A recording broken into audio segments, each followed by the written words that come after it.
All right. What's going on, y'all? Welcome to the BLACKTOP podcast. Um, wasn't thinking about doing a show tonight, but we got to talk about what happened tonight in Cleveland with the New York Knicks. There's been a lot of talk with the Knicks and the Knicks possibly being one of the top teams in the Eastern Conference, but to be the best, you got to beat the best. So, that being said, we're going to get into it, man. Welcome to the BLACKTOP podcast. I'm your host, Unpopular Opinion Sports, with my man, S. Scott. We're going to get into the intro, and we're going to be right back in just a few seconds.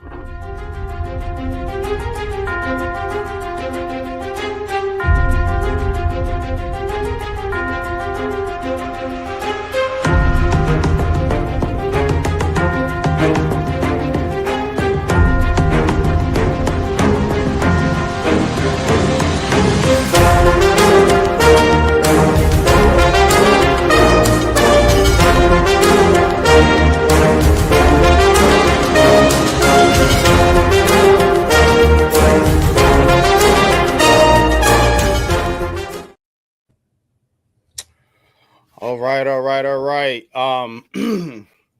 Welcome to the show. Man, New York Knicks fans, I don't know what to tell you, man. I don't know what to tell y'all. But we're going to get into the Knicks. We're going to get into the NBA rundown, and we're going to tap into a little bit of college hoops. Going to be a quick, short show. But before I get into it, like I always like to do, I want to check in with my co-host, check in with the chat, see how everybody feeling, see how everybody vibing tonight on this Friday night, man. What's good with you, Kay? What's going on, man? What's good, man? You know, I just got off the stream calling the Knicks game, man, tonight, me and my boy D and stuff like that, man. So, you know, if you heard that, I mean, I know people heard the show, man, but I was going in on the Knicks all throughout the whole game, man. It's just like this is bullshit, man. This is BS. Oh, sorry, but it's BS, man. I'm just like, yo, it's like when you play these top teams, you got to bring your A game. You got to have your energy level up. You got to, you know what I'm saying, show some heart, show some pride. And I didn't see none of that, man. And, yeah. Like I said, man, Knicks got a huge problem as far as like the motor problem. A lot of guys with low motor, man. It's like, bro, you got to get your motor up. I'm watching the other team. I'm like, man, these guys are bringing it from the very start, from the beginning. I was like, that's how you got to play. I mean, and there's no excuses because the Knicks and the Cavs both played last night, both of them playing a back-to-back. Plus, they just came off the All-Star break. You had 9 days off, 8 days off, whatever it is. So you got enough rest. It's like there's no reason why the Cavs came out like they've been off for like 4 days. You know what I'm saying? They just played last night in New York and they traveled too from New York like you did. You know what I'm saying? And yeah, Knicks got mollywopped. Knicks got mollywopped by the lake, out by the lake. They took them out to the lake in Cleveland and mollywopped them. Took them out back, man. They got an absolute foot in their ass. What's good with you, man? Good God. Leaf, what's good? What's good, Leaf? Oh, I came in here at the perfect time. What's going on with y'all, man? Appreciate it, man. Good? BLACKTOP podcast, man. We talking hoops tonight. You already know what it is, man. Oh, I came in right on time. Yeah, we leading with this beatdown, man. I got it in the title, Cavs crush Knicks, because the reason I'm not trying to troll Knicks fans. Don't get it twisted. I never put you guys in the title or nothing like that. But this was a matchup, a matchup of magnitude in the NBA, two top teams, and this was y'all's measuring stick for where you guys want to go. You know, as far as being the best. Like I said, to be the best, you got to beat the best. And right? It wasn't even close. So we got to talk about this thing, man. But let me tap into the chat real quick. Iman Perry, what's good with you? Says we live, we up. Yeah, man, we up, man. Late night podcast. Iman, you know, with the Twitter. Yeah, man, we're gonna talk, man. We're gonna talk tonight. But we're gonna start with the Knicks and the Cavs. But let's get into the NBA rundown. Let's get into some updates real quick, man, before we get into the whole situation here, man, because this is going to be the meat and potatoes of the show. So let's get into the NBA rundown. We'll be right back.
right, man. Let's get into it, man. We're gonna start off here with the Cavs and the Warriors. I mean the Kings and the Warriors.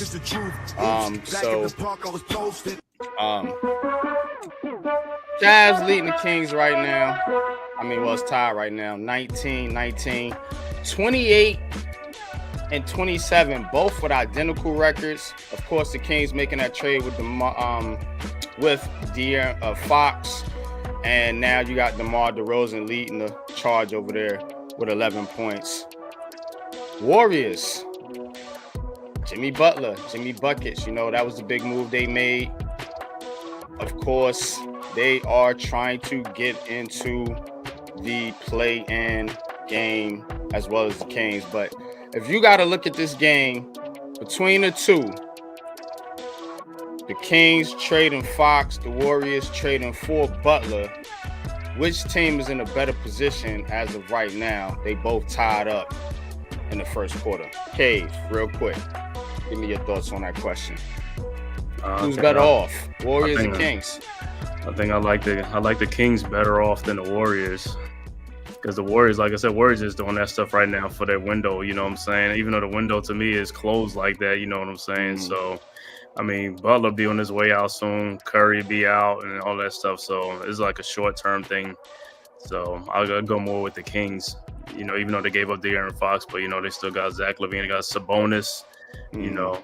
So, but like I said, they another one too. They could be in rebuild mode too after this season, man. And things just go haywire. So, you know, man.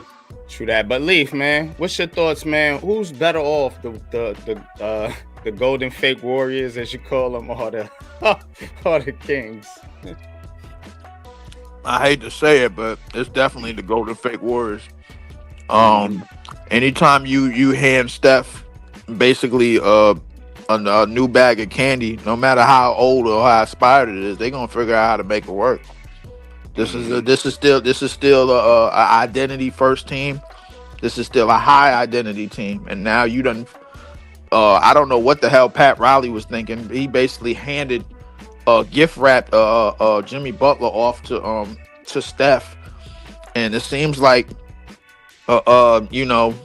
I guess if you still a top WWE star in the NBA, you could still get a piece of candy from the league during the deadline. You know what I'm saying? So this is absolutely disgusting to me. But I'm gonna have to go with the Warriors. Jimmy Butler. You added Jimmy Butler and Draymond together. Those are two guys that could punk all your skinny young squads. They could punk them easily, man. So I mean. I don't really see anything. I don't really see anything from Sacramento. I told a Sacramento fan the day that they lost Game 7, I said they was going to spend another 17 years back in the dump. And it seems to be right to me because they haven't made the playoffs since that time. So I mean, I ain't strike out yet. Yeah, I would have to say the Warriors myself. I don't think these guys are washed up. Not quite yet. But it's getting close. It's getting close, man. Time is definitely running out for Golden State. Now, let's go over to the cream of the crop when it comes to the Western Conference, and that is the Oklahoma City Thunder, sitting up at top at 44-10. Right now, absolutely mollywhopping the Utah Jazz, who are looking for that top spot in the draft lottery. Leading the way for the Thunder right now, Jalen Williams with 11, Shea Gildress with 10, and Chet Holmgren with 7. For Utah, John Collins with 11, Jordan Clarkson, I should say, with 7. Quick question, guys. Are the Thunder the best team in the league? Hell no. No? It's clearly the Cleveland Cavaliers. The Cleveland Cavaliers have found different ways to win. They can win with either they go-to players If they go-to players ain't working, then they could go to their bench. You saw that tonight. They basically put on what us, or I like to be called a room service ass whooping. Out in Madison Square Garden, Yeah. man. We're gonna Listen, get into that. We're gonna get into that though. But yeah, I'm gonna get into that. Cleveland. That was in Cleveland.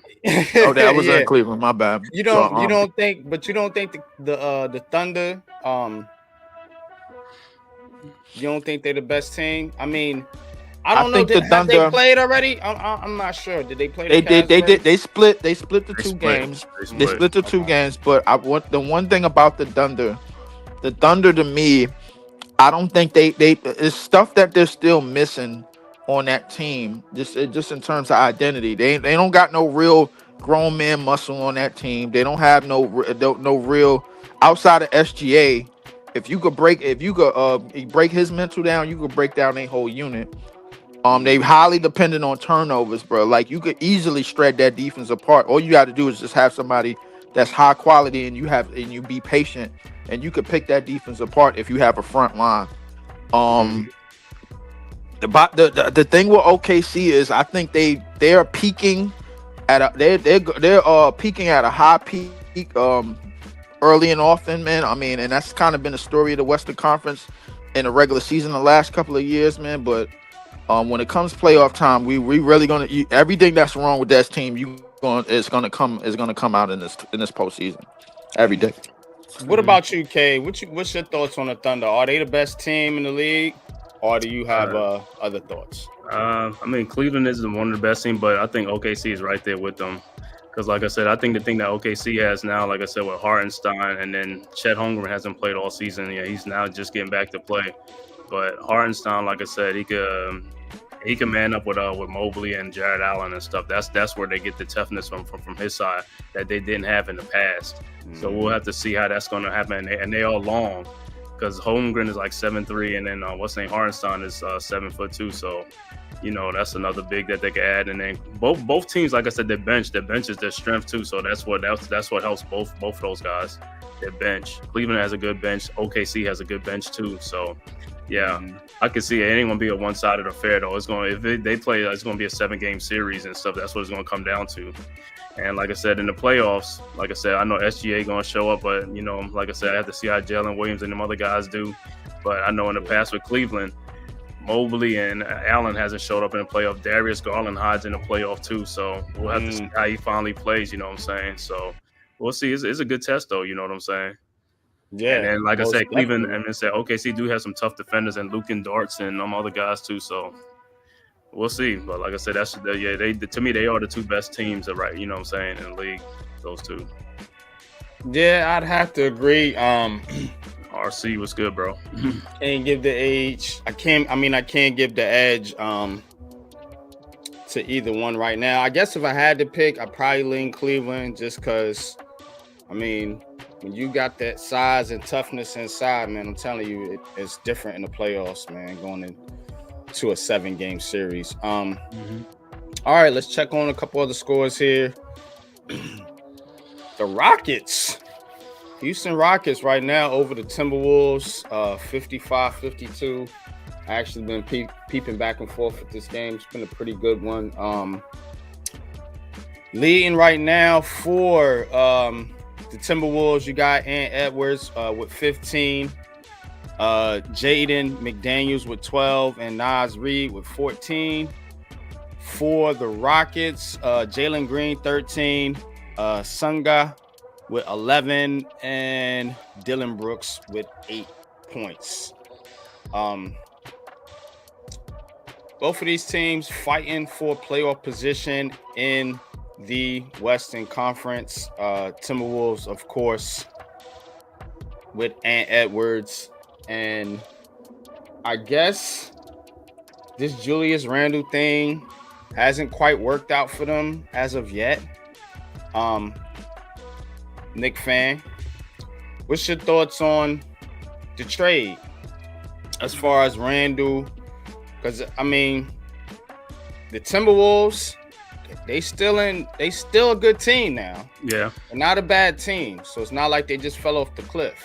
Mm-hmm. But again, you guys lost something, I believe, and they lost something too.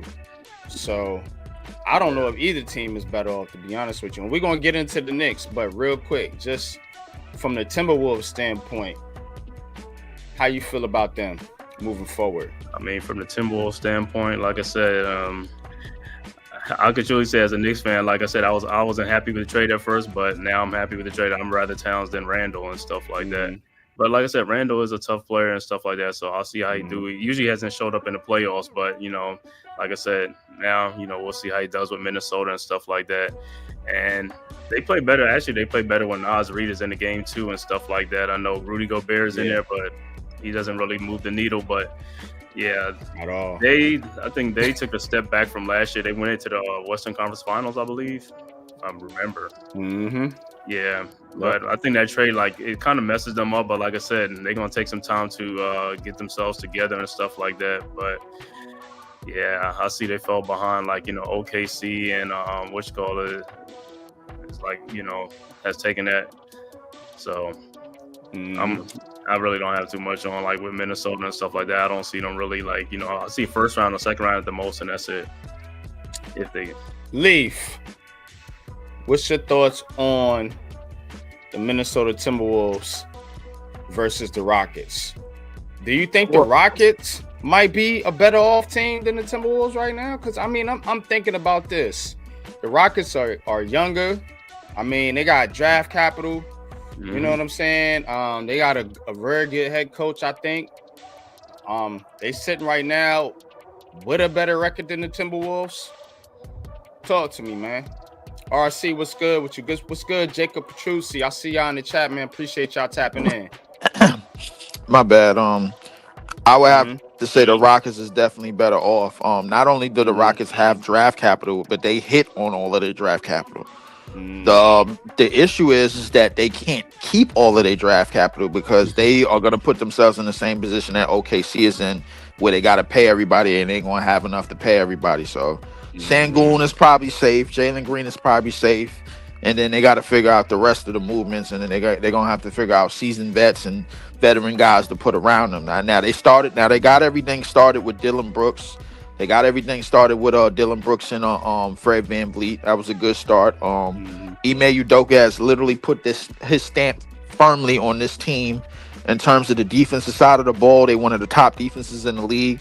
Offensively, they need work because if Jalen Green is your best perimeter creator, bro, you need a hug and some. So I mean, so they definitely going to need work on that front. As far as Minnesota goes, I think the Nets proved time and time again that they need a hug, man. So that we match up perfectly with that team. If they run into too many teams with athleticism that can match up toe to toe with Sengun and all those guys, man, then they in for some world of hurt. And then they're gonna have problems in the West. But Minnesota, I think Minnesota, man, they took one step back. And it ended up being a huge step, man, because they were knocking at the door of being contenders in the West. Absolutely. And they basically folded in the tent. Obviously, they put themselves already in the second apron, but they didn't want to put themselves too far down the hole with the Karl Anthony Towns money situation. So they made it so they went out and made a deal with the Tangerines, and now they got Julius Randle, and now Julius Randle is in a contract year, and now they can't really afford to keep him. So this team is probably going to get broken up sooner than later because you still got Rudy Gobert on big time money. He was one of the he's top 15 in payroll as far as players, top 25 in payroll in terms of players. You know what I'm saying? So I think they really gonna have to figure out something. Let's figure out something quick, how they going to remove and retool this team around Ant-Man, because if they don't get this thing together and figure out how to clean this doodle up, man, like they're going to be in a world of hurt. Yeah, man, no doubt, man. What's good, man? Danny Berry Sports, man. Appreciate you tapping in. Shout out to Danny Berry, man. Happy belated birthday, bro. For sure, man. Happy belated B-Day. But yeah, man, let's get into a couple more right quick. Just gonna give a couple score updates here. OKC still taking care of business. Dallas beating New Orleans right now, 94-89. San Antonio getting thumped by Detroit, 121-101. And finals of the day, Memphis taking care of business over there over Orlando, 105-104. Milwaukee beating Washington, 104-101. Miami, 120. Toronto, 111. And of course, we're going to get into right now the beatdown of the day. 142-105. Cleveland Cavaliers over the New York Knicks, man. All right, man. Stop the beat, man. Let's talk about it, man. Yeah, let's do that. What went down out there today, man, Cave? What went down out there? You was on the call today, man. I was on the call. What went down? I want to hear from Man Cave first, Leaf. Let's let my brother Man Cave get in there, man. And what went down out there? Yeah, I want him to explain this. Yeah, I need some explanation too, man. So what went down, Man Cave, man? You got the floor, man. Talk to us, brother. What happened out there? Was a classic demolition, you know what I'm saying, out there on the court by the Cleveland Cavaliers. The starters, but to tell you the truth, really wasn't like the starters. I mean, they took them out, but it was the bench, man. The bench had like 67 or 68 points off the bench. So like I said, Cleveland and OKC like have one of the top benches in the league and stuff like that. So, you know, those guys come in and like I said, and the Knicks, that's one of their biggest weakness right now. They don't have a bench and stuff like that. So when you don't have a bench or you don't get production from your bench because Tibbs plays like the starters a whole lot more, you know what I'm saying? So the bench production was very little. And when you playing against a team that has good bench production, you're going to get blown out, man, because they're going to keep the lead for the starters and they're going to increase the lead and stuff like that. And the Knicks just couldn't come back from it. But from the beginning, Cleveland came out with more energy. They came out with more fight and stuff like that. Even though both teams played on a back-to-back and stuff like that, Cleveland came out with more energy and they played like that the whole game. The Knicks was like, for some reason, I don't know what it was, but the Knicks just never was in that game, man, from the start. And like I said, once Cleveland started hitting threes, that was it, man. It just like opened up from there, you know. And like I said, but then I look at the Knicks, like I said, looking at the players, it's like, yo, the energy level is just too low. Like I said, a lot of guys got low motor and stuff. They got to get their motor revved up, especially for big games on prime time on ESPN.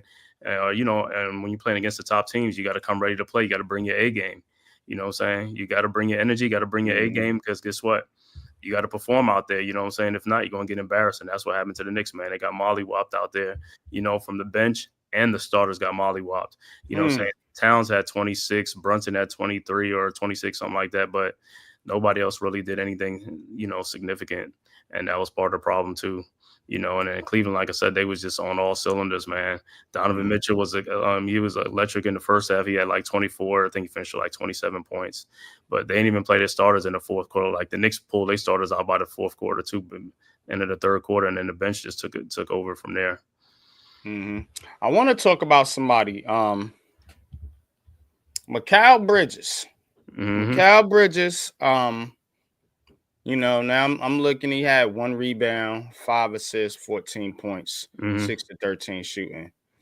Y'all gave up a lot from Mikal Bridges, you know, and I'm looking at that right now. Oh, yes, they did. With them picks, you know what I'm saying? You could have maybe went out there and made a move, you know what I'm saying, for a legit paint presence, because right now y'all can't play no defense. That's what I'm looking at. You're getting beat up down there. Yep, getting beat up down on the defensive, on the anchor, man. That middle, because Towns, like I said, Towns get rebounds, but he don't block shots. He don't protect the paint like that. And, you know, and Mitchell Robinson, like I said, he ain't back yet. 1 block tonight. So, you know, so, yeah. You know what I'm saying? But Leaf, man. Yes. Talk to us, man. Yes. Talk to us, man, about, as I mentioned, Mikal Bridges. What do you think the Knicks could have done differently? In my opinion, I'm not saying Bridges has never been a bad player. You know what I'm saying? But he's not a star player. He's a role player, and clearly, You know what I'm saying? And he's clearly not the type of role player y'all need. Like I said, when y'all made the trade, because you doubling up with him and OG Anunoby right there. It's they the same guy in my opinion. Mm. But Leaf, you know what I'm saying? Tell me, what's your thoughts on that? Well, it's to my understanding that in this CBA, when you knocking on the door, one trade could really like alter one side of the ball, like real drastically. We seen it Mm-hmm. happen with Milwaukee when they went and picked up and they got rid of Drew and they gave up and they picked up Dame Lillard. They never been the same defensively, and now we seeing it with the Tangerines because we everybody all know Kitty Cat is absolute food in the paint. So well, I mean this ain't even no new thing. So I mean, You say he but kibbles and bits, huh? yeah, bro, he is absolute Scooby snacks in there. Absolute. There is nothing, especially as the lone defender, as the lone paint the Yo. presence. He Mm. stands no chance. I mean, last year he could do some things because you got Rudy on the back end, but if he's the last guy, the last line of defense, I like my chances going in the paint, bro. Like this is a steak and crab dinner. So, but I say that to say that this CBA, the thing that I'm learning about this CBA, especially with the contention teams, and we just talked about Minnesota, and now we're talking about the Knicks, that your room for your room for error in terms of the trade, bro, is very very small. It's very, very small. You can end up trading a piece, or you can end up getting rid of a guy that could possibly alter some type of role on your team and some type of chemistry on your team. I mean, Cat is having a phenomenal season, but at the same time, the defensive side of the ball is suffering. You know what I'm Mm. saying? So, like, I Mm-hmm. mean, and by the end, the championship window gets smaller and smaller. Mm-hmm. So the thing is that I think certain teams is going to figure out that these championship windows, whether you go through the draft or whether you go through trade or free agency, it's almost at the same type of timeline. You got to max these things out early because guys are going to get paid. Contracts is going to get more and more bigger, and then payrolls is going to get more and more greater. Teams is not Mm. going to want to go over that pay scale. We just seen the Celtics win the championship. The owner put the team up for sale literally 2 days after he paid Jason Tatum. Right. So we all know what this is, man. This CBA, man. Listen, I don't know how long this CBA is gonna last, but with certain teams, they're gonna be good for a couple of years, and then they ain't gonna be good ever again. And they gonna be, and there's certain teams that's gonna be good. That's gonna be good, and then they gonna go back to being mid. So, Mm-hmm. the thing that I'm seeing about this, man. Listen, the Knicks. I mean, obviously they was much deeper team last year. You had a lot of guys. You had the DiVincenzo's. You had the Mm. you had the McBrides. You had Hartenstein. Bogdanovich, the Mm-hmm. Right. Hartensteins. You Right. had Alec Mm-hmm. Burks. Man, you had all. Then the list Mhm. goes on and on and on. But Mm-hmm. the thing is, that team, I felt like that team had more of an ability to max out. The second that they lost Game 3 to Indiana, I said this championship window is about to close very, very, very, very quickly. And nobody and everybody just thought it was because I don't like the Tangerines. They stay getting squashed, man. But now that the Cleveland Cavaliers have literally surpassed them with flying colors, man. And you could blame Mitchell Robinson for that because 2 years ago he taught that team a valuable lesson. Mhm. He taught that team a valuable lesson, man. And I think them dudes since that time they grew up. The Cleveland Cavaliers have been together for the last 3 years. If you look at this squad with Mobley, Garland, Allen, even Spider, these Mhm. guys have learned, and now they got a coach that put them in the right position. This almost looked like 2015 when the Golden Fake Warriors picked up Steve Kerr. Yeah. Yeah, So but man, you also got to think about the Cavs too. I mean, their window going to close too with this with the apron and all that stuff because they paying them guys a lot of money too. All them yeah, guys getting paid. They all getting paid. So yeah. they I kind mean, of getting. I think the thing is that they have more guys that they got on the bird rights than anything. They got kind of the same thing going as Boston because you got to remember that they got Mobley a couple of years ago. They gonna put him on a rookie max. That's bird rights, and then they got Garland. They're gonna put him on bird rights. So That's basically kind of having your Tatum and your Brown. You know what I'm saying? And then the only person that was probably gonna be looking for max dollars was Spider. And That's Spider probably gonna it. get it. He gonna get it. Them other guys gonna get it too. Yeah. Mm-hmm. But I think in terms of window, they window is a lot wider than a lot of other teams. Mm-hmm. And they Yeah, already man. off to this start, man. If you look at that bench has been playing their asses off, man. Dean Wade, Jerome, just a lot of these guys, man, that I thought was like grade A pieces of trash a couple of years ago, man. Now they just can't seem to miss. They got confidence out the world, man. I thought they was going backwards when they trade Karis LeVert, and Mm-hmm. I was wrong. So I mean, DeAndre Hunter is fitting in like a glove, man, like a Mm-hmm. hand in a glove. So the Mm-hmm. Cleveland Cavaliers from top to bottom, I think they are the best team in the league to me. Mm. I don't know, man. Listen, I saw how we played against them last night, man. So I mean, hey, I ain't think y'all was gonna get 40. How? Okay, so let's talk about this real quick. With that trade that the Knicks made, okay. Now spinning it forward, do you think that Tom Thibodeau is going to be able to see this through? I think patience might be wearing thin a little bit over there with Thibs with the Mm-hmm. Knicks. Now, a Tom Thibodeau team getting ran up with 142 points tonight, you know, with lack of defense, which is supposed to be his staple, and then also you making that trade, and then it feels like every Knicks fan I talk to is kind of waiting and hoping Mitchell Robinson can come back and fill that role, which is like, how can you depend on Mitchell Robinson at this point in his career? You know what I'm saying? So I kind of feel like it's going to fall back on the coach, unfortunately, because this team, like I said in the beginning of the season, and some Knicks fans tried to curb me for this. I said, this the Knicks' goal is to get to a championship. It's not okay. We got to the second round. Woo we got Mm-hmm. stomped by Boston or Cleveland. We good. It's like, nah, you made all these trades. Everybody was pumping their chests up at the beginning of the season. Rah, rah, let's go Knicks. We got Cat Towns, we got Bridges, we got OG, we got Mm-hmm. this person, we got that person, we got this person, we got that person.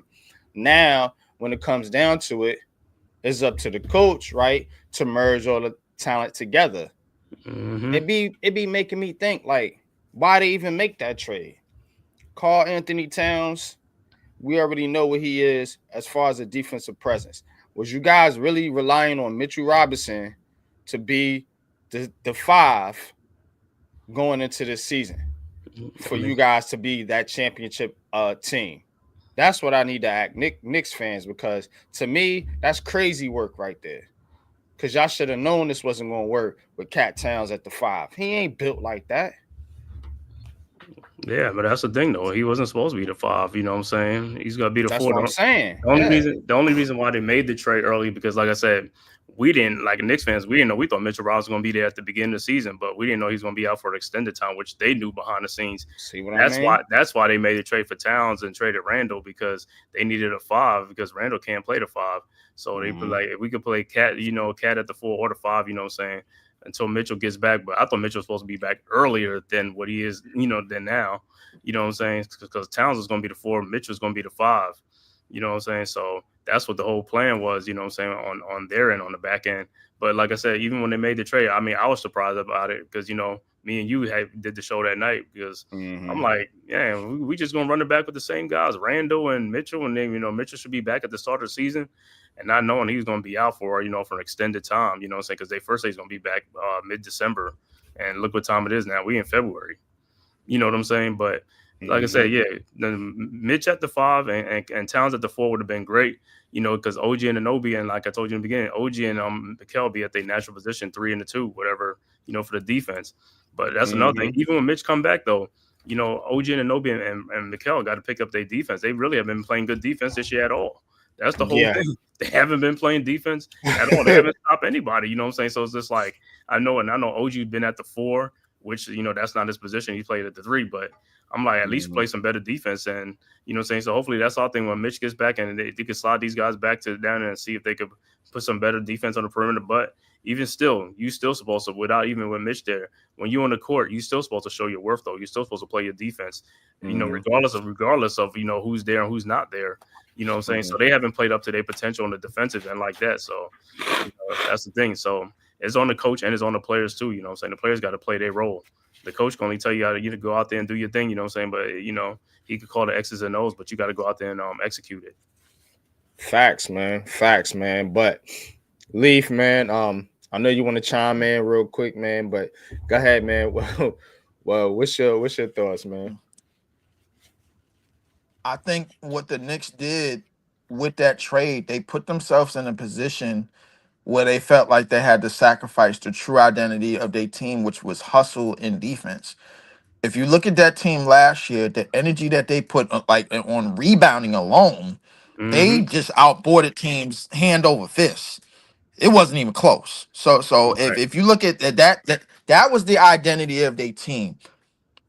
The second that Hartenstein and it was because of a loophole in the CBA that Hartenstein ended up in OKC. The second that happened, you could start to see the strings start to fall apart in terms of the identity that the Knicks built as a team and as they was building last year, and you can start to see it unfold. First Hartenstein goes. Then here comes the trade, and then Randall, and then all these other guys that was putting in work off the bench, they go. Bogdanovich, Burks, so many other guys that was just going and going and going and going and going. And then now you down the Hart and what was supposed to be a possible Mitchell Robinson. And we already knew Mitchell Robinson had injury issues. My thing is that once Hartenstein went, I was like, yo, something got to give. Some of these young guys are gonna start playing. I heard about Kulik. Sims was a still a project type of player, so to speak. A lot of these other guys was supposed to be getting clocked, and if you know Tom Thibodeau, he don't play young guys like that. So the reality is, so you add that on with the absence of Hartenstein and the absence of the other players that put in the work for a lot of the identity that what made up arguably one of the best Knicks teams on paper that I've seen in years. Like then Cat playing the way that he's playing, it's almost like he has to play this way. He has to be 25 and 12 a night. But Brunson has to be 27 and 7 a night. That they don't got no choice. The fact that they got the record that they got and they still standing after ass whooping like this is surprising to me. Because guess what? Guess what, Cave? The Indiana Pacers is in 4th now. This is the team that had no business in a playoff series with y'all at all last year. That series is supposed to be over in 5. And I didn't explain that. The thing about when you playing at this part of the season and you seeing teams that's gonna be in the playoffs, you gotta focus up in games like this. You got to knuckle up in games like this. This is basically a playoff game and a playoff matchup where somewhere down the line, if y'all want to keep climbing that ladder, y'all going to have to see these dudes. And y'all seen these dudes 2 years ago and they was little children. Mobley and Allen, they wasn't ready at all. They just manhandled them. Just get them out of there in 5. It's simple. Right. But now they back. And now they better than ever. Now they're stronger than ever. Now they much more improved. They IQ is up. This is a team that I know the Knicks didn't think that they was going to see again at this height, because this Cavaliers team has reached a height I don't even think that they reached, bro, since 2016 when they had LeBron. Like, be honest with you, bro. Like the Knicks. This window, it is what it is now that you got Cat, but now they got to figure out how to max it out. But they got to do something. The problem is not just Cat. The problem is Mikel and OG. Like I said, the rebounding, because when the Knicks had that tough team, they had Randall and RJ Barrett. RJ Barrett was a tough rebounder, and Randall was a rebounder. Those are the physical team. That's why they was physical. You know what I'm saying? But OG, like I said, got out rebounded tonight. What, 47 to 32, 38 or something like that. But yeah, like I said, but those guys was a rebounder and they was rugged. You know what I'm saying? Like Randall, Barrett, like I said, Hartenstein. You know, say now you got Cat and Josh Hart. Those are like the two rebounders. Mikal and OG are not rebounding like they supposed to. That's what the problem is. They got to rebound. Some guys, you can't get rebound. You can't play like 30 minutes or 40 minutes and get 1 or 2 rebounds a whole game. That's not even feasible. And the Knicks fans talk about that all the time. Like, yo, what the hell with these guys, man? It's like, yo, forget the damn rebound. They had one rebound between them. One rebound between your 56 minutes. Your 2 and your 3. Yeah, OG came back. This is his first game back. Still, it was first game. That's over $200 million in total between 2 players, and they gave y'all 1 rebound. One rebound, bro. I could hear that's crazy work. I could hear Knicks fans right now. Yo, we got robbed. No, but here's the thing. I can hear it right now. No, but you can hear some Knicks fans on some of the Knicks podcasts that you talking about, like, yeah, OG and they that wasn't what they was here for. What you call it? It's like, bro, rebounding ain't a requirement. That's a what you call it. It's like it's natural. Yeah. It ain't hard to get a rebound. Hustle. I mean, no, you see the ball, you get the ball, right? Right. I mean, that's like, you know, that comes natural to that. You know, like, well, I ain't getting paid for that, so I won't do that. It's like, nah, you got to do that. I mean, Barrett was here. He was getting 7 rebounds a game, 8 rebounds a game. It's like, go get the rebound. You got size. You around the basket. Go get the rebound. There's no reason why Josh Hart be at the 3-point line and run all the way down to the bottom, the basket and get a rebound. Yeah. Why you guys are standing there? And I'm looking at you. I'm like, bro, that is true. But at the same time, bro, like I think, Cave, what you saying that? I think we can tell the difference between the hustle, the hustle tree of the team last year and the hustle tree of the team this year. Oh yeah, it's night and day. Me and you both know that. Yeah, we see it. I'd be like, because I don't know. I mean, because you be doing the game at the same time, I'll be doing the game. But I know NYG be tuning in. I'll be telling them like, I was like, yo, that's like the energy level is low. The hustle is like, yo, these guys got. I'll be in that game. I be saying that stuff, and it's just like unbelievable, man. People like, it's like, what are you talking? I was like, bro, you can't see it. You can see it in the game, man. He's like, there's no way these guys are not getting rebounds and not hustling to go get the ball. And defense is hustle. That's all it is. That's what it is, bro. You know what I'm saying? 90% of defense is just hustle. Right. Like, box out, do something. Box out, do something. Die for the loose ball. Listen, you know what I'm saying? The bottom line is, bro, like, come on. The bottom line is, I think, listen, in terms of this year and last year, the effort that's just being put forward is just not cutting it, bro. Like, it's just, this is not it. Right, Josh Hart at all, man. Josh Hart is like the only one out there be hustling out there in the starting line. I'll be looking at look at Josh Hart. Look at him go get that thing. See what I'm saying? And like you said, if it's gonna take somebody in that locker room, to light a fire under some of these players, man, that's just like, I understand dudes is on these contracts, man, and $200 million for 4 years is a lot to pay for a player that ain't never been an all-star and barely out there putting in the work now and then had the injury issues, bro. Like, but listen, get your shit together.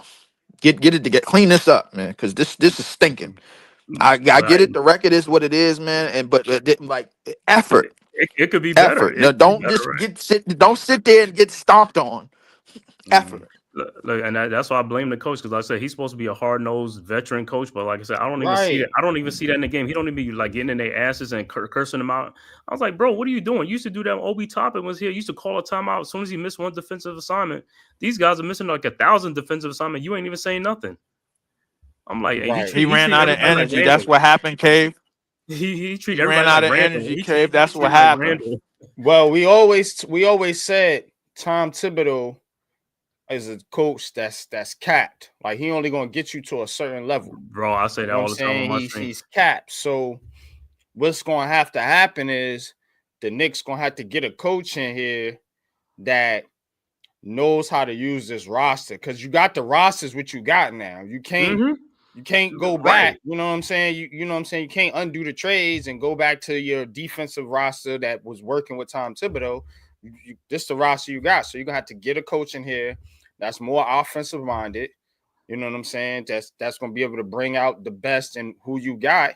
And then on top of that, you're gonna have to get some big men in here that can rebound and play defense, man. Because y'all gonna get mopped, man. But this by a is team like Cleveland in the this is what playoffs, they bro. saying on the 7 podcast.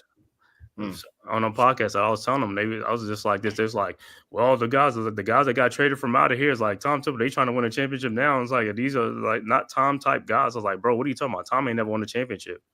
What are you talking about?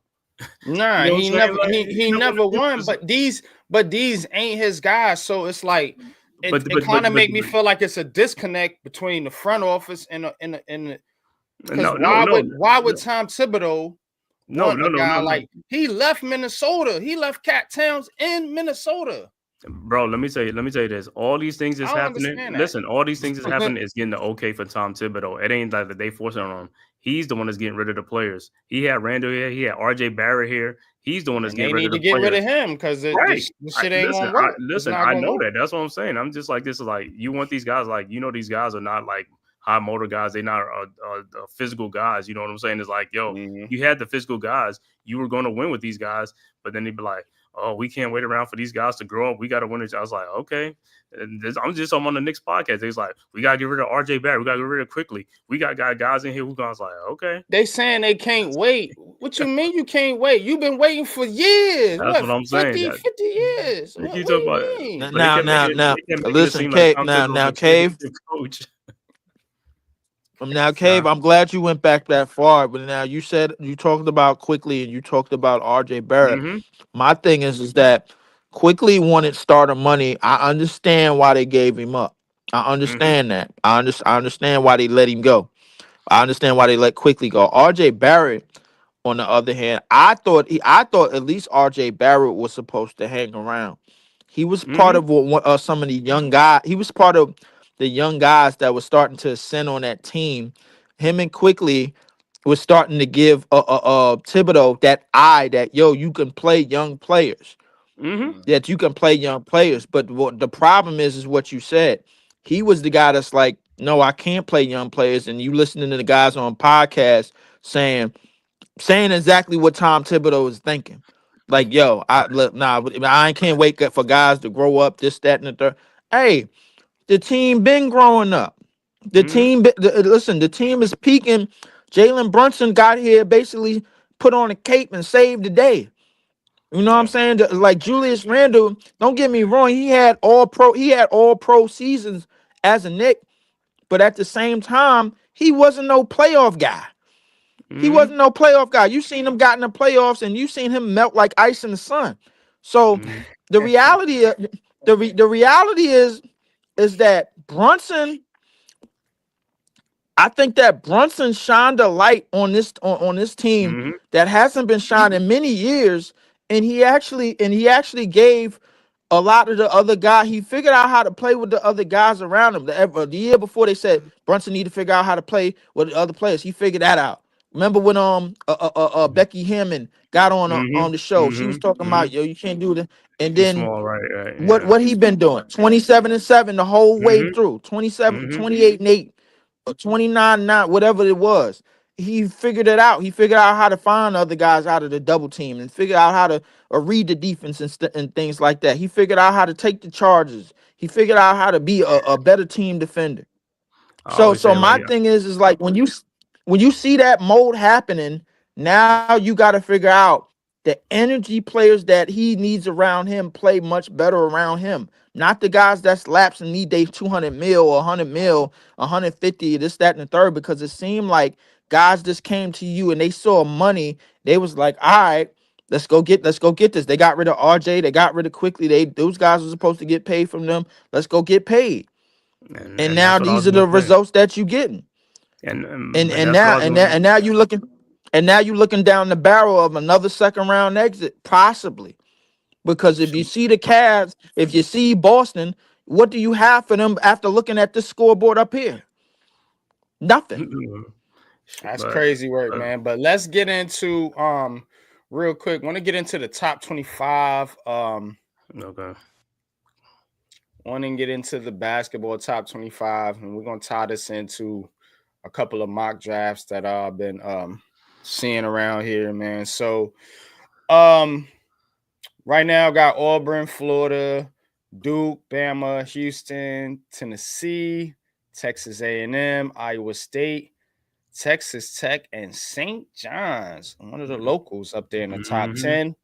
Coming in at 11, Wisconsin, Michigan, Purdue, Michigan State, Missouri, Marquette, Kentucky, Clemson, Arizona, Maryland, Mississippi State, Memphis, Kansas, Ole Miss, and Louisville, rounding out the top 25. Brackets are gonna be dropping here soon. Tournaments are gonna be coming up here soon. That's when I really start getting into college basketball. But Cave, I know you follow Duke. Mm-hmm. Are they the favorites, or is it Auburn or To what? Florida? To win what, the championship? Mm-hmm. I don't think Duke is the favorite, but I mean they're one of the top teams. They all sitting up there. Well, Auburn got one more win, but they all Auburn one got more one loss. win. So I mean, Auburn's got one game ahead, but Florida and Duke's right there behind them at 22-3 both. Yeah, we beat Auburn earlier this year already. We already beat Auburn. Haven't played Alabama yet. Florida's another good team, but I don't think there's no clear cut what you call it, because like I said, any day either one of these teams could do it. But like I said, is the consistency. That's the problem. The consistency. Mm-hmm. Like I said, one day you might think like, Auburn's head and shoulders above everybody else, and then they come back and they lose, or or Alabama or something like that, or Florida and stuff like that. Duke is a good defensive team, and their offense is okay. It's not like one of like high octane, but when it comes to defense, yeah, they could play some defense and stuff like that too. So that's what I would think. I know Alabama plays no lick of defense at all. Alabama, their game's always high scoring. Alabama, Auburn, like I said, Auburn's a team that they can get on both sides of the ball and stuff like that. So that's Florida. Auburn, nice man. With what's his name? Braun. Janai Broom. Broom. I mean, yeah, Broom. Yeah. Broom and some other guys. Yeah, I remember we played them and stuff like that. So yeah, they were tough though. We beat them, but. Florida's a team I haven't really seen like that, but Florida has been good this season too. And Tennessee, that's another team that shocks you too. Tennessee, they can play some tough defense at times too, and But yeah, man, at the top, like I said, any one of those guys can win it, but Duke is not a lock to win it like that. You know what I'm saying? Yeah, man. Let's tap in and check out a couple of mock drafts real quick. Since we talking about college hoops, this is on SI.com. What's up? Well, I was about to say, because you had the rankings up there, bro. Like, I blinked for a minute, man. I thought I was looking at college football rankings, man. God damn, all these damn SEC, the SEC. The SEC, they got some damn annoying ass goddamn programs. Auburn, man. I'm like, Florida, Auburn, Alabama's Florida, been annoying for a couple years now. Yeah, Alabama is a basketball program. What the hell is this? Them boys been nice score a lot for a of few points. years now. Them boys score a lot of points. Came back. That's what Brandon Miller. That's where Brandon Miller was at. Brandon Miller was at Alabama. That is where Brandon Miller was at. But just before you move on, in terms of Duke being a favorite, hell, anytime Duke is top 3, when are they not the favorite? Like, come on, this has been going on since 1991. What always happened to him? Like, come on, like. I mean, but listen, this been going on since the early 90s, and the Coach K and the rising of Coach K and the rising of that program in the 90s. So for Duke not to be the favorites, surrounded by all of these damn SEC teams, bro, like that are not known to be basketball programs, they have to be. I mean, don't get me wrong, Auburn. Yeah, the ACC they are who they are. Down this year. The ACC is really, really down this year. I mean, you got Duke and Clemson and yeah. That's about it. 2 teams. I don't know what. I don't know where the old Big East is, man, but No, damn, it's two. yo, I got It's two teams, bro. It's Two only like teams a Power 4 conference now, Power 5 in the now. That's ACC. Yeah, that is in the top 25 Yeah. in basketball, bro. We talking crazy, Duke. right? We talking Carolina. You know what I'm saying? You talking Crazy. Syracuse, Wake right. Forest, man. Like, what in the hell is going on in the ACC? I You can got tell dang you. Duke and dang The- on Clemson, and Clemson ain't even no basketball school, bro. I think the thing that I'm figuring out about college basketball is that it's so up in the air now Crazy. because 75% of men's college basketball. Yeah. The transfer portals, and the transfer portals is crazy, and at least 65% of college basketball is one and done players. So my thing is that, like, when you have that, you're gonna have teams up in the air. You're gonna have like basically a shuffle of cards, almost, bro. Like, and basically like, shuffling a huge deck of Uno cards and see what you get.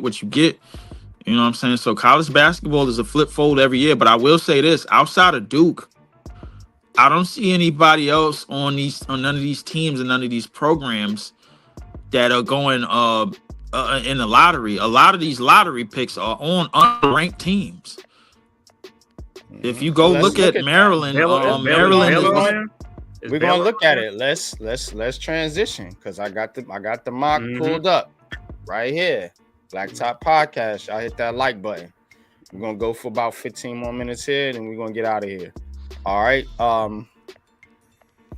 Check it out though. So this is on si.com, like I said. Let's see. So y'all can see this a little bit better. All right. So they got Washington taking Cooper Flag, Pelicans taking Dylan Harper out of Rutgers, Utah taking there's VJ that man I keep talking Edgecombe about, VJ Edgecombe, that everybody keeps forgetting. out of Baylor. Yep. You got Karasparas, Janukios. You got Ace going 5th to Toronto. Got Philadelphia taking Trey Johnson, and the Nets taking Aza Noel. So then it goes down here, like you said, you got more Duke players. Another Duke player, UConn. So I mean, yeah, Liam McNeely from UConn going. You got Miami taking Nolan Terrell. That's an international player. You're gonna get a lot of international players these days too. See a couple of them here: Ben Saraf and Hugo Gonzalez going to the Mavs, and then to the Jazz. The Nets with another pick taking Will Riley out of Illinois. So that's one mock. I'm gonna go over to this other mock draft here. There's a little more explanation about the picks, so we can see from Tankathon. All right, can y'all see that? All right, cool. So they got Wizards taking Cooper Flag. So it's consensus, I guess, that Flag's gonna go 1 and Dylan Harper's gonna go number 2, because in both the mocks that we just looked at, that was the case. Because consensus preseason was Cooper Flag and Ace Bailey. You know, I remember on this podcast is talking about Dylan Harper might be the better pick. Right now they showing his points and everything is pretty cool. 21.6 points, 5.3 rebounds, 4.5 assists, and almost a steal and a half a game for the freshman. Flag having a good season as well, as is Ace Bailey too. No knock on him. VJ Edgecombe, shooting guard out of Baylor that you mentioned, Cave, averaging 17 and 6, almost 4 assists and 2.5 steals a game. Pretty good. This mock has the Nets taking Con. How you pronounce his name? Con Knipple. Con Knipple.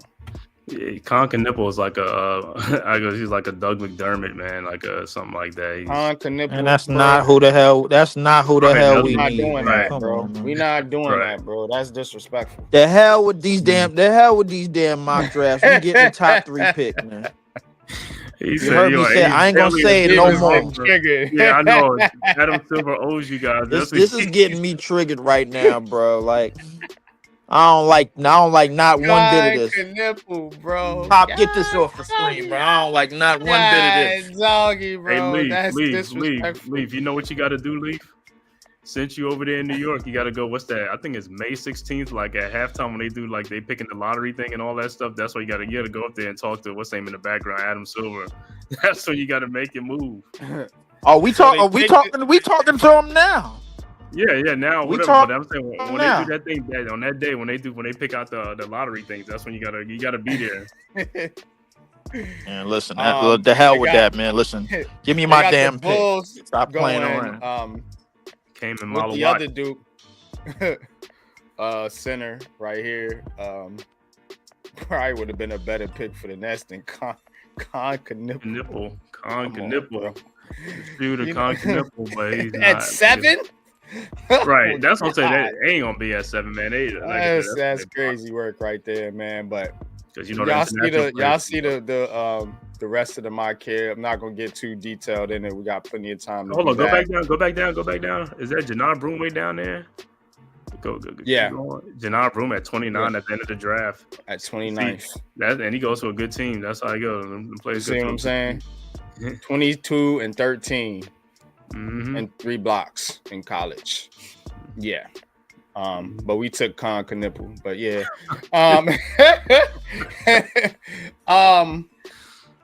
Before we get out of here, man, then we got to drop a commercial. Okay.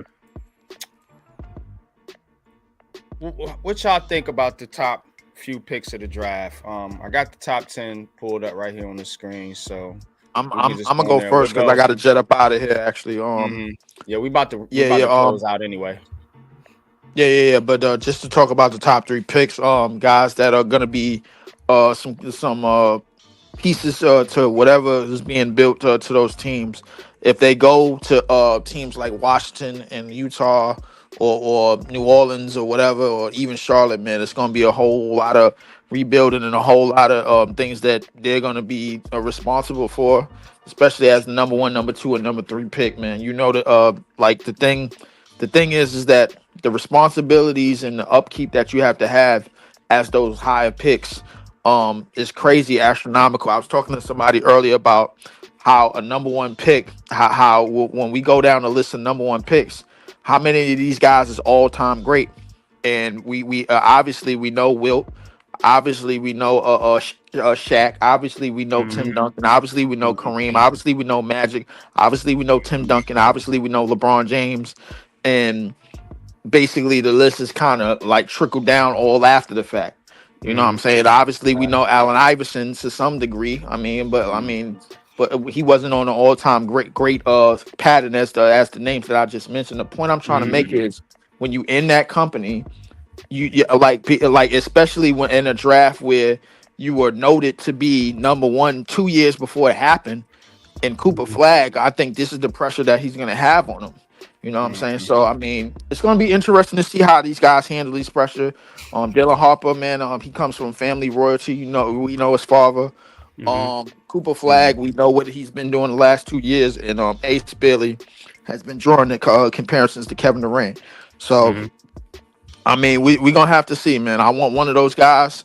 The NBA need to man. They might as well just list me number 3. I don't want the number 1 pick. Just give me damn. But 3. they got us at 7th now, man. The Nets keep winning games. They playing too tough, man. You know what I'm saying? They trying to. Look. We gonna be fine. D'Lo just got hurt, and we just signed Killian Hayes, bro. So we gonna be fine, bro. Like, look.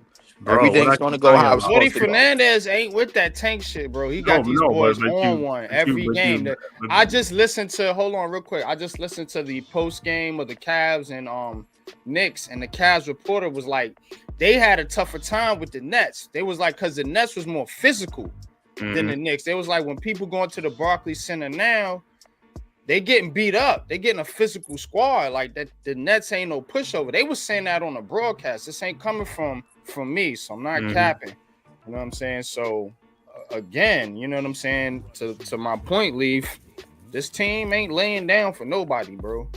Yeah, but what I was gonna say, and like I said, in basketball, it doesn't matter. Even if you lay down, you don't lay down because of the lottery. So you could finish. You could be at number 14 and get into the top 3 though. So it's not like the NFL. Still get it. You're right. Yeah, it's not like the NFL where they go by your records and it's automatic. So all that stuff don't mean nothing because when they pull that out and the Nets get the first pick, it doesn't matter, bro.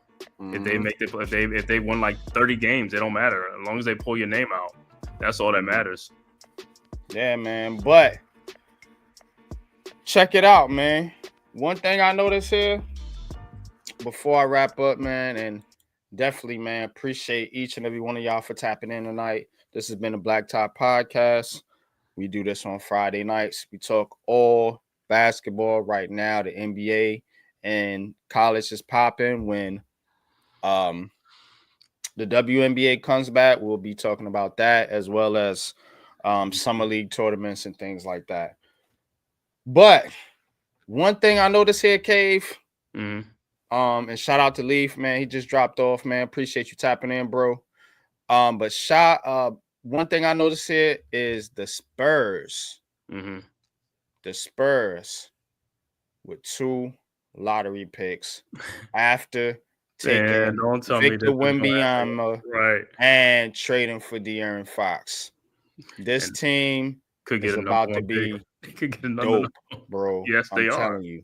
Yes, they are. And I'm going to talk about that, man, on the next edition of the BLACKTOP podcast, man. But before we get out of here, man, tell them where they can find you at, Cave. Tell them what's going on, man, with you.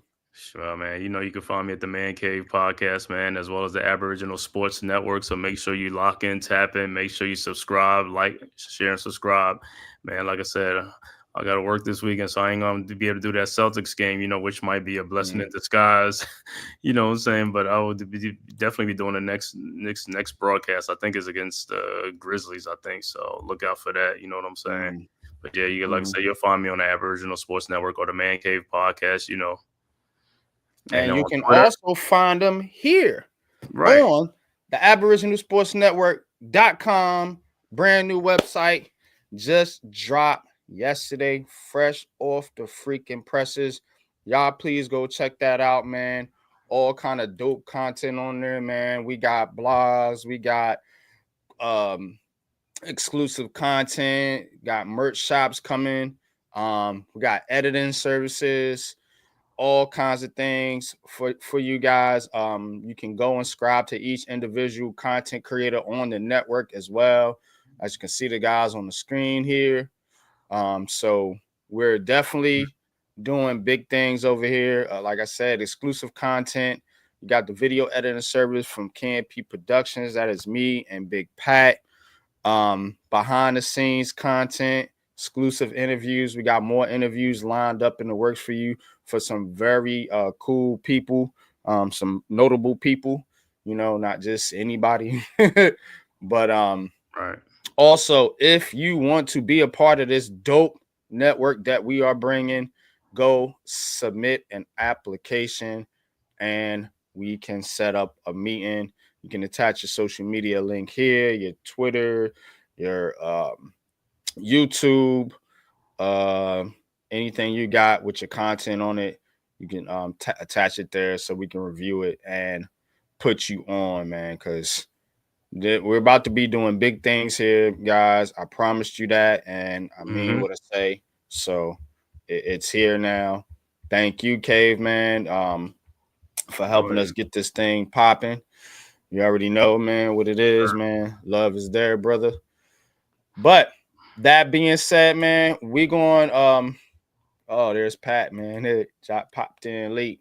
What's good with you, man? About to wrap it up, Brody. What's good, Pat? Hey, shoot, man. I've been feeling terrible. Yeah, man. You don't sound well, bro. But, man, was just telling everybody about the dope new Aboriginal Sports unpopsports.com website that we got going on here, man. So want everybody to go subscribe to that. Go check out all the content that we got over there. Like I said, we got live streaming services, all kind of stuff. All kind of stuff. So definitely go check that out. But that being said, we're going to end it off, man, with our intro / outro to the Aboriginal Sports Network. This is dope. Glad to be a part of it. Glad I got my brothers here with me to do this thing. We mean what we say, and we got much more coming in the works for you. So stay tuned. And you already know what this is, man. Blacktop Podcast. See y'all next Friday, man. Till then, we up out of here. Peace.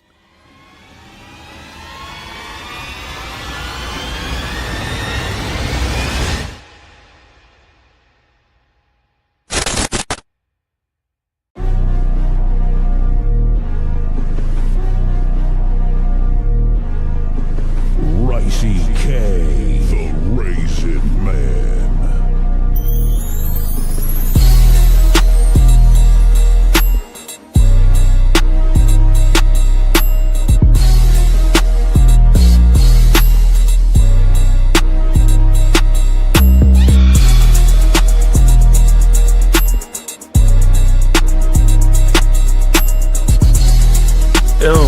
Or just the Giants organization that really put Daniel Jones in the forefront and carried him in that type of light, man, on national TV.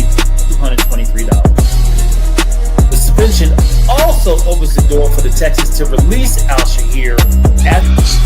Then in 1976, guess who was hired? Teams fans. This is where preference plays the biggest. I'm gonna have to knock this down and get the oohs and ahs of Houston.